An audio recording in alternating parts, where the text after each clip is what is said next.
حضرت عیسیٰ علیہ السلام اپنے ایک شاگرد کو ساتھ لے کر کسی سفر پہ نکلے۔ راستے میں ایک جگہ رکے اور شاگرد سے پوچھا، تمہاری جیب میں کچھ ہے؟ شاگرد نے کہا، میرے پاس 2 درہم ہیں۔ حضرت عیسیٰ علیہ السلام نے اپنی جیب سے 1 درہم نکال کر اسے دیا اور فرمایا، یہ 3 درہم ہو جائیں گے، قریب ہی آبادی ہے، تم وہاں سے 3 درہم کی روٹیاں لے آؤ۔ وہ گیا اور 3 روٹیاں لی۔ راستے میں آتے ہوئے سوچنے لگا، حضرت عیسیٰ علیہ السلام نے تو 1 درہم دیا تھا اور 2 درہم میرے تھے، جبکہ روٹیاں 3 ہیں۔ ان میں سے آدھی روٹیاں حضرت عیسیٰ علیہ السلام کھائیں گے اور آدھی روٹیاں مجھے ملیں گی، لہذا بہتر ہے کہ میں 1 روٹی پہلے کھا لوں۔ چنانچہ اس نے راستے میں 1 روٹی کھا لی اور 2 روٹیاں لے کر حضرت عیسیٰ علیہ السلام کے پاس پہنچا۔ آپ علیہ السلام نے 1 روٹی کھا لی اور اس سے پوچھا، 3 درہم کی کتنی روٹیاں ملی تھیں؟ اس نے کہا، اے اللہ کے نبی، 2 روٹیاں ملی تھیں، 1 آپ نے کھائی اور 1 میں نے کھا لی۔ حضرت عیسیٰ علیہ السلام وہاں سے روانہ ہو گئے۔ راستے میں ایک دریا آیا۔ شاگرد نے حیران ہو کر پوچھا، اے اللہ کے نبی، ہم دریا عبور کیسے کریں گے جبکہ یہاں تو کوئی کشتی نظر نہیں آتی؟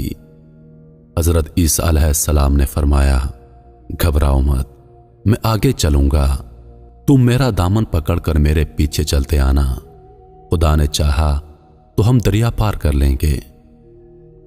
چنانچہ حضرت عیسیٰ علیہ السلام نے دریا میں قدم رکھا اور شاگرد نے بھی ان کا دامن تھام لیا۔ اللہ کے حکم سے آپ نے دریا کو اس طرح عبور کر لیا کہ آپ کے پاؤں بھی گیلے نہ ہوئے۔ شاگرد نے یہ دیکھ کر کہا، میری ہزاروں جانیں آپ پر قربان ہوں، آپ جیسا صاحب اعجاز نبی پہلے معبوس ہی نہیں ہوا۔ آپ علیہ السلام نے فرمایا، یہ معجزہ دیکھ کر تیرے ایمان میں کچھ اضافہ ہوا؟ اس نے کہا، جی ہاں، میرا دل نور سے بھر گیا ہے۔ پھر آپ علیہ السلام نے فرمایا، اگر تمہارا دل نورانی ہو چکا ہے تو بتاؤ روٹیاں کتنی تھیں؟ اس نے کہا، اے اللہ کے نبی، روٹیاں بس 2 ہی تھیں۔ پھر آپ علیہ السلام وہاں سے آگے چلے۔ راستے میں ہرنوں کا ایک غول گزر رہا تھا۔ آپ علیہ السلام نے ایک ہرن کو اشارہ کیا، وہ آپ کے پاس چلا آیا۔ آپ نے اس کو ذبح کر کے اس کا گوشت کھایا اور شاگرد کو بھی کھلایا۔ جب دونوں گوشت کھا چکے تو حضرت عیسیٰ علیہ السلام نے اس کی کھال پر ٹھوکر مار کر کہا، اللہ کے حکم سے زندہ ہو جا۔ ہرن زندہ ہو گیا اور چوکڑیاں بھرتا ہوا دوسرے ہرنوں سے جا کر دوبارہ مل گیا۔ شاگرد یہ معجزہ دیکھ کر حیران ہو گیا اور کہنے لگا، اللہ کا شکر ہے جس نے مجھے آپ جیسا نبی اور استاد عطا فرمایا۔ حضرت عیسیٰ علیہ السلام نے فرمایا، یہ معجزہ دیکھ کر تمہارے ایمان میں کچھ اضافہ ہوا؟ شاگرد نے کہا، اے اللہ کے نبی، میرا ایمان پہلے سے دگنا ہو چکا ہے۔ آپ علیہ السلام نے فرمایا، پھر بتاؤ روٹیاں کتنی تھیں؟ شاگرد نے کہا، اے اللہ کے نبی، روٹیاں بس 2 ہی تھیں۔ دونوں حضرات راستے پر چلتے گئے۔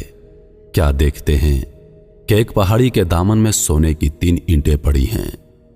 آپ علیہ السلام نے فرمایا، اے شاگرد، 1 اینٹ میری ہے اور 1 اینٹ تمہاری، اور تیسری اینٹ اس آدمی کی ہے جس نے تیسری روٹی کھائی تھی۔ یہ سن کر شاگرد شرمندگی سے بولا، حضرت، تیسری روٹی میں نے کھائی تھی۔ حضرت عیسیٰ علیہ السلام نے اس لالچی شاگرد کو چھوڑ دیا اور فرمایا، 3 اینٹیں تم لے جاؤ۔ یہ کہہ کر حضرت عیسیٰ علیہ السلام وہاں سے روانہ ہو گئے اور لالچی شاگرد اینٹوں کے قریب بیٹھ کر سوچنے لگا، انہیں کیسے گھر لے جایا جائے۔ اسی دوران 3 ڈاکو وہاں سے گزرے۔ انہوں نے دیکھا ایک شخص کے پاس سونے کی 3 اینٹیں ہیں۔ انہوں نے اسے قتل کر دیا اور آپس میں کہنے لگے، اینٹیں 3 ہیں اور ہم بھی 3 ہیں، لہذا ہر شخص کے حصے میں ایک ایک اینٹ آئے گی۔ اتفاق سے وہ تینوں ڈاکو بھوکے تھے۔ انہوں نے ایک ساتھی کو پیسے دیے اور کہا کہ شہر قریب ہے، تم وہاں سے روٹیاں لے کر آؤ، اس کے بعد ہم اپنا اپنا حصہ تقسیم کر لیں گے۔ وہ شخص روٹیاں لینے گیا اور دل میں سوچنے لگا، اگر میں روٹیوں میں زہر ملا دوں تو دونوں ساتھی مر جائیں گے اور تینوں اینٹیں میری ہو جائیں گی۔ ادھر اس کے دونوں ساتھیوں نے آپس میں مشورہ کیا کہ اگر ہم اپنے ساتھی کو قتل کر دیں تو ہمارے حصے میں 1.5 اینٹ آئے گی۔ جب ان کا تیسرا ساتھی زہر آلود روٹیاں لے کر آیا تو ان دونوں نے منصوبے کے مطابق اس پر حملہ کر کے اس کو قتل کر دیا۔ پھر جب انہوں نے روٹی کھائی تو وہ دونوں بھی زہر کی وجہ سے مر گئے۔ واپسی پر حضرت عیسیٰ علیہ السلام وہاں سے گزرے تو دیکھا کہ اینٹیں ویسی کی ویسی رکھی ہیں، جبکہ ان کے پاس 4 لاشیں پڑی ہیں۔ آپ نے یہ دیکھ کر ٹھنڈی سانس بھری اور فرمایا، دنیا